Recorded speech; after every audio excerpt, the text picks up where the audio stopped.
We found it a lot harder to park in the suburb areas than we expected. I think most of the things that are difficult about having kids on the road are just difficult about having young kids. You know, this is going to be my first Christmas spent without my family. I think the most difficult part about it altogether, no matter what your field is managing your time. The cold had set in, and then the days got shorter. I have a lot of health issues. We ran aground one time, and luckily someone was able to pull us off. I have bad seasickness. I guess it's just not knowing. It's like the fear of breakdowns and getting stuck in sand. I haven't showered in 3 days, a real shower. I've like washed my hair in a bucket for 3 days. And sometimes the weather gets bad and sometimes we just get tired. There was definitely like a 3-month learning curve for us. The scariest moment was leaving LA and starting the trip. I think that most people, if they were really serious about it, would find that it's a lot less challenging to live this lifestyle than they might think of it.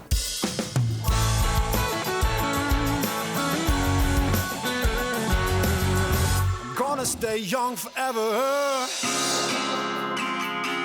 On the road, we faced challenges like spilled tea, getting lost, snow, rain, hail, severe heat, sickness, sliding the van backwards down a wet, grassy hill, a stolen bicycle, and of course, breakdowns.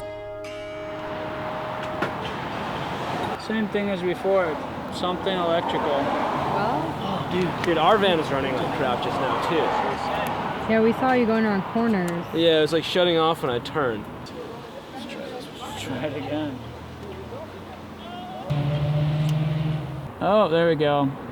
Yeah. 12:02. Yeah, your alternator's not working. You need to have like 12.6 to start it.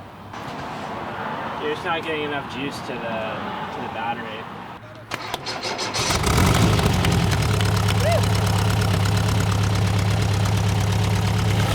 What is it? 11:05. Your alternator's completely dead.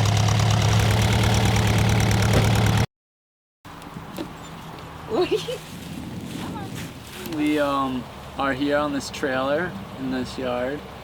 That's a good, safe place to be, I suppose. So we've been doing some calls this morning. I have notes.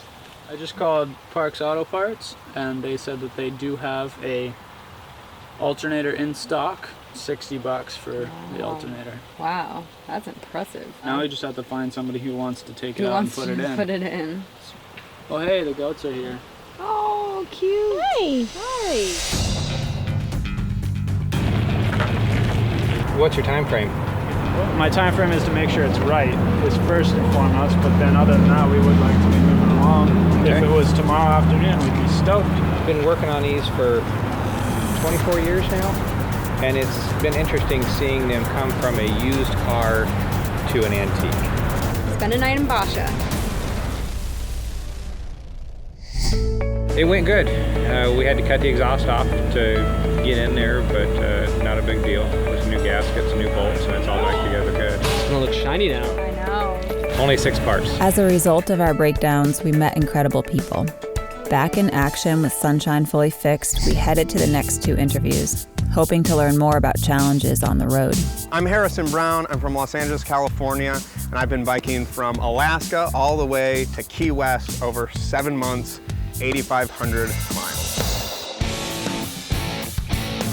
One day I just went for a bike ride and never came back. And I don't say I never came home because I feel like my home is on my bike now. So there'd be days where I would get somewhere and be in my tent, in my sleeping bag by like 5:15, 5:30. The cold had set in, and then the days got shorter. And that was like the hardest part of it, where it really felt like we just gotta get through this. In the US, out in the West, there'd be times where I'd have like 100 miles without a gas station or something like that. It makes me feel pretty insignificant. The scariest moment was leaving LA and starting the trip. And I think it's just, that's the beginning of like sort of taking your routine that you're used to and like taking it through a riptide and changing it all up. And you can prepare, but like, I don't know. You know, I don't know what's gonna happen when I run into a bear. And I kind of relate it to death, where it's like, we're all gonna get to point B. And it's just, some people are gonna stress out about it and go crazy over it. Or you can just take it relaxing and kind of go with the flow. And that's sort of how I think about on the road. It's like, we're all, if you want to go from Alaska to Florida, we're all going to get there. But my journey is going to be a little bit different than yours. And I was pretty calm, but I'm a lot calmer than I was, you know, like, and I'm a lot more figure it out as I go. I used to get a little stressed out when I didn't know the plan. You know, now it's like, I don't need to have the plan, I need to have like the idea, and then it sort of works itself out. It's like even the next couple days, I don't know what I'm gonna do, but I do know it's gonna work out. It always worked out. Taking things as they come too. You know, dealing with things in front of you, not 8 steps down the road, you know.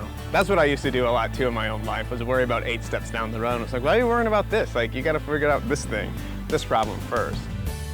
What I hope more than anything else is that people decide, oh, I have this like little dream of mine, whether it big or small, and I'm gonna go do it. Bye! Sometimes we create the challenge to learn, grow, and for fun. Sometimes the challenge is beyond our control. Burn my lip.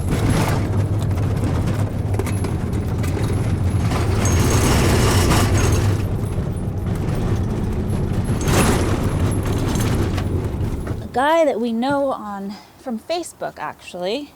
He's been following us since we left New England 2 years ago. And he is actually at the same campground right now. And he lives in his Westie. So we're gonna go say hey and give him an interview. Who's here? Who's that? I went on the road 6 months ago, just for my health, more or less. And it's been probably the happiest 6 months of my life. There's nothing like being on the road and the freedom. So when I was able to get to where I could do this, it was freedom again, like the early days of trucking. I have a lot of health issues, and that's my battle right now. And I feel like if I sit around, I would die. I mean, there's things that I'm not able to do, because I had an industrial accident, I got a leg that goes numb, and I got back problems, I got a knee that's out, and I'm doing it, you know, barely, but I'm doing it, you know, so if I can do it, anybody can do it. My passion has been sprint car racing and dirt track racing my whole life, and my grandfather's a sprint car Hall of Famer. My family owned a racetrack until 1977. I was able to go to the USAC race at Terre Haute. I went to the Smackdown at Kokomo Speedway, which all these places allow camping. My grandpa retired at 62. And he drew his first Social Security check and he died a month later. My dad drew his first Social Security check at 67 and died 2 months later. I just wish some more people that's pushing like retirement age would just let their hair down and go live life, you know. You know, you don't need $1 million motorhome. I carry a chair with me, and I have a bed, and I've got a little refrigerator and a cooler, and I've got my computer, and that's all I need. The least I have, the more wealthy I am.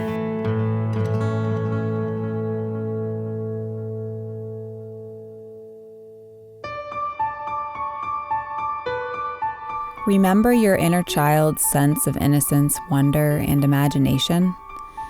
I remember the feeling of running barefoot through the woods, pure excitement for adventure's potential. As I'd run, I'd fall a lot and skin my knees, but the falls just made me stronger, faster, and freer. Uninhibited, anything was possible. I believed I could fly.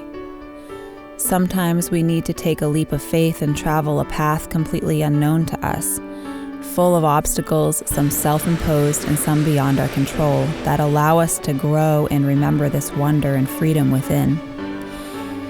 We need to fly.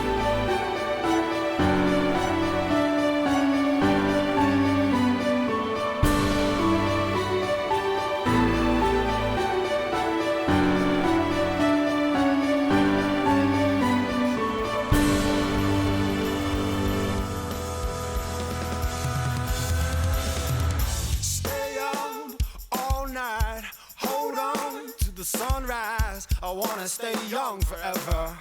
I wanna stay young forever. Stay young all night. Hold on to the sunrise. I wanna stay young forever. I wanna stay young forever. Stay young all night. Hold on to the sunrise. I wanna stay young forever. I wanna stay young forever. Stay young all night. Hold on to the sunrise. I wanna stay young forever. I'm gonna stay young forever.